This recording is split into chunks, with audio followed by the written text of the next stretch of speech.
સુરત કોંગ્રેસના ઉમેદવાર રહેલા નિલેશ કુંભાણી સામે રોષ યથાવત જોવા મળી રહ્યો છે। સુરતની બસો પર વિરોધના પોસ્ટર લાગ્યા છે। ગદ્દાર ગુમ લોકોના મતાધિકાર છીનવનાર નિલેશ કુંભાણીના લખાણોવાળા પોસ્ટરોથી દેખાવ કરાઈ રહ્યા છે। કોંગ્રેસ કાર્યકરોની સાથે નાગરિકોનો પણ રોષ જોવા મળી રહ્યો છે। સુરતમાં ફરતી બસો પર સ્ટીકર લગાવીને દેખાવ કરાયા। કોંગ્રેસના નિલેશ કુંભાણીનો હજુ પણ કોઈ અતોપતો નથી અને કોંગ્રેસમાં જ તેમની સામે રોષ ફેલાઈ રહ્યો છે।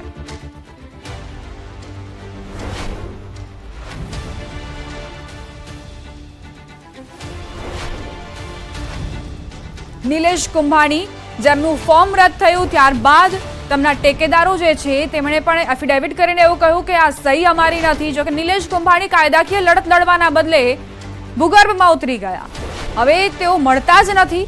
તેમના ઘરની બહાર પણ વિરોધ થઈ રહ્યો છે, તેમ છતાં પણ તેમણે બહાર આવીને કોઈ જ નિવેદન, કોઈ જ સ્પષ્ટતા, કોઈ જ બચાવ નથી કર્યો। એવામાં લોકોનો રોષ અહીં જોવા મળી રહ્યો છે, કારણ કે કોંગ્રેસના કાર્યકર્તાઓની સાથે સાથે નાગરિકો પણ રોષે ભરાયા છે।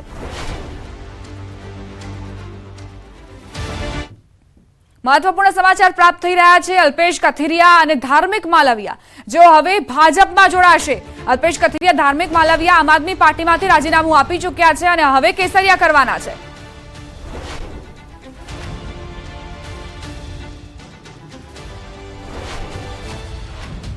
આમ આદમી પાર્ટીના નેતા યોગેશ જાદવાની જોડાઈ ગયા છે। યોગેશભાઈ, આમ આદમી પાર્ટીમાંથી તો રાજીનામું એવી રીતે આપવામાં આવ્યું હતું કે અમે સમય નથી આપી શકતા અને હવે અલ્પેશ કથિરિયા અને ધાર્મિક માલવિયા ભાજપનો ખેસ ધારણ કરવાના છે। પ્રતિક્રિયા આપની। તો જેવી રીતે જ્યારે પાટીદાર અનામત આંદોલન શરૂ થયું અને પાટીદાર અનામત આંદોલનના જે પણ નેતાઓ હતા એમને દર વખતે એવું કીધું હતું કે પાટીદાર જે 14 દીકરાઓ શહીદ થયા છે એમના પરિવારને જ્યાં સુધી એમના પરિવારના સભ્યોને નોકરી ન મળે અને એ 14 જે દીકરાઓ શહીદ થયા છે એના આરોપીઓને સજા ન મળે ત્યાં સુધી અમે કોઈ પણ ભારતીય જનતા પાર્ટીમાં જોડાવાના નથી। છતાં પણ આજે જે રીતે સમાચારો આવી રહ્યા છે અને જે ભૂતકાળમાં જે ઘટનાઓ બની છે કે એ દીકરાઓ 14 દીકરાઓ સાઈડ ઉપર રહી ગયા, એમના પરિવારો સાઈડ ઉપર રહી ગયા અને વ્યક્તિગત જ્યારે લાલચાઓ જાગી હોય ત્યારે સ્વાભાવિક રીતે દરેક પોતાની રીતે સ્વતંત્ર નિર્ણય લેતો હોય, પણ પાટીદાર સમાજ અને અન્ય સમાજ આ તમામ પ્રકારની જે ગતિવિધિઓ ચાલી રહી છે એ જોઈ રહ્યો છે। યોગેશભાઈ, આમ આદમી પાર્ટી સાથે મોહભંગ થયો અલ્પેશ કથિરિયાનો, તો તમને કોઈ જાણ કરવામાં આવી? હાઈકમાન્ડને કોઈ જાણ કરવામાં આવી? કયા એવા કારણો હતા? આમાં મોહભંગની કોઈ વાત નથી। ચૂંટણી પહેલા એ લોકો જોડાણા, એમના માન મર્યાદા પ્રમાણે એમની ટિકિટની માંગણી હતી અને લોકોની પણ માંગણી હતી કે આમ આદમી પાર્ટીમાંથી અલ્પેશ કથિરિયા, ધાર્મિક માલવિયા જેવા લોકો ઉમેદવારી કરે તો આમ આદમી પાર્ટીએ એમના પર વિશ્વાસ કરીને એમને ટિકિટ આપી અને લોકોએ ખોબલે એમને મતો પણ આપ્યા અને ત્યારબાદ ચૂંટણી હારી ગયા બાદ આમ આદમી પાર્ટીએ એને મહત્વપૂર્ણ હોદ્દાઓ આપ્યા, કાર્યકારી અધ્યક્ષ તરીકેની જવાબદારી આપી અને છતાં પણ પછી નિષ્ક્રિય થવું હોય અને પછી હજી જયારે 14 દીકરાઓને ન્યાય નથી મળ્યો તો ભારતીય જનતા પાર્ટીમાં છતાં પણ જોડાઈ જવું હોય તો એ એમનો વ્યક્તિગત વિષય છે અને એ નિર્ણય લોકો કરશે કે પહેલા શું પરિસ્થિતિ હતી અને હાલમાં પોતાના વ્યક્તિગત સાથ માટે શું પરિસ્થિતિ લોકો સાથે કરી રહ્યા છે। તો શું અલ્પેશભાઈ લોકસભા ચૂંટણી લડવા માંગતા હતા અને ઇન્ડી ગઠબંધનમાં, એટલે સુરતની બેઠકો ઇન્ડી ગઠબંધનમાં આપને ફાળે ન આવી એટલે કોઈ અસંતોષ હતો? ના, એવી કોઈ વાત જ નથી। 6 મહિનાથી એ લોકો આમ આદમી પાર્ટીની કોઈ મીટિંગ, સભા કે કોઈ એક્ટિવિટીમાં ક્યાંય ભાગ લેતા જ નહોતા, એટલે ટિકિટ માંગવાની વાત તો બહુ દૂરની રહી, કોઈ સભામાં પણ એમની હાજરી નહોતી। આભાર યોગેશભાઈ અમારી સાથે વાતચીત માટે। તો આમ આદમી પાર્ટીના નેતા યોગેશ જોધવાણી સાથે વાતચીત કરી અને તેમણે કહ્યું કે આ વ્યક્તિગત લાલસાના કારણે અલ્પેશ કથિરિયા અને ધાર્મિક માલવિયા ભાજપમાં જોડાઈ રહ્યા છે। વર્તમાન સમયમાં વિધાનસભાના ઇલેક્શન પછી અમે ખૂબ કામગીરી ઓછી રહી છે અને જવાબદારી પણ ઓછી નિભાવતા એટલે જવાબદારીમાંથી મુક્ત થયા છે અને પાર્ટી ત્યાં કોઈ પણ વ્યક્તિને મૂકીને પાર્ટી પોતાની કામગીરી કરી શકે એ માટે મુક્ત થઈ છે। હવે પછી અલ્પેશ કથિરિયાનું ભવિષ્યની બાબતમાં હાલ કોઈ પણ પ્રકારની વાત તો મારી ફિક્સ નથી। આગામી દિવસોમાં લોકોને, વડીલોને અને અમારી ખાસ તો ટીમને મળીને પછી નિર્ણય લેશું। ભાજપમાં જોડાઈ રહ્યા છો? નહીં, હાલમાં કોઈ પણ પ્રકારની બાબત નથી। રાજીનામું આપવાનું કારણ? રાજીનામામાં ખાસ કરીને અમે ઘણા સમયથી નિષ્ક્રિય હોઈને પાર્ટીને પૂરતો સમય ન આપી શકતા એટલા માટે। તો અલ્પેશ કથિરિયાના નિવેદનને આપ સાંભળી રહ્યા હતા. તેમણે કહ્યું કે હું સમય નથી આપી શકતો આમ આદમી પાર્ટીને અને પક્ષના કોઈ પણ કાર્યક્રમ હોય તેમાં જોડાઈ નથી શકતો, તેમાં હાજરી નથી આપી શકતો.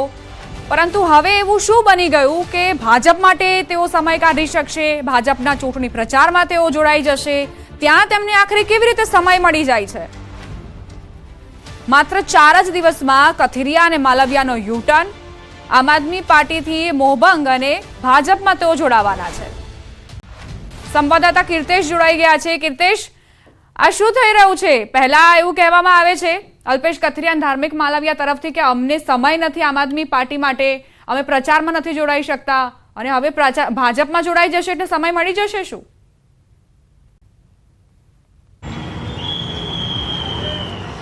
બિલકુલ દીપા, પહેલેથી જ પ્રી પ્લાન કરવામાં આવ્યો હતો. ભાજપમાં જોડાવાનું હતું, તેને લઈને તેઓએ આપના તમામ મુદ્દા પરથી અલ્પેશ કથિરિયા, ધાર્મિક માલવિયાએ રાજીનામા આપ્યા હતા અને પોતાની પાસે પાર્ટી માટે સમય નથી તેવું કીધું હતું. તે સમયે સીધો સવાલ પૂછવામાં આવ્યો હતો કે શું તેઓ આપ ભાજપમાં જોડાવાના છે.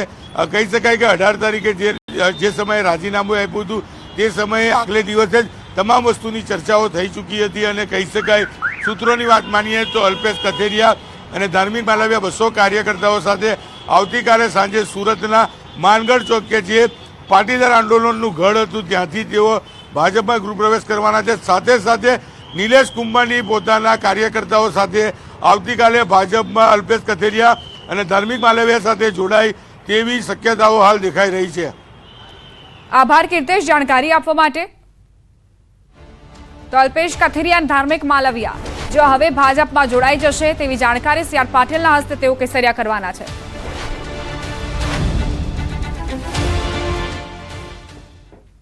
હવે નજર કરીશું ટોપ 3 ન્યૂઝ પર.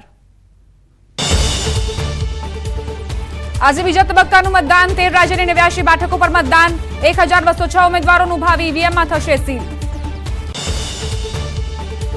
કેન્દ્રીય મંત્રી અશ્વિની વૈષ્ણવ ગુજરાત પ્રવાસે રાજકોટ, પોરબંદર, કચ્છમાં કરશે પ્રચાર. વૈષ્ણવ પોરબંદરમાં યુવાનો સાથે કરશે સંવાદ. વલસાડ, નવસારી અને ભાવનગર, તાપી, સુરતમાં કમોસમી વરસાદના કારણે પ્રસરી ઠંડક, તો પાક નુકસાનીની ભીતિના કારણે ખેડૂતોની વધી ચિંતા.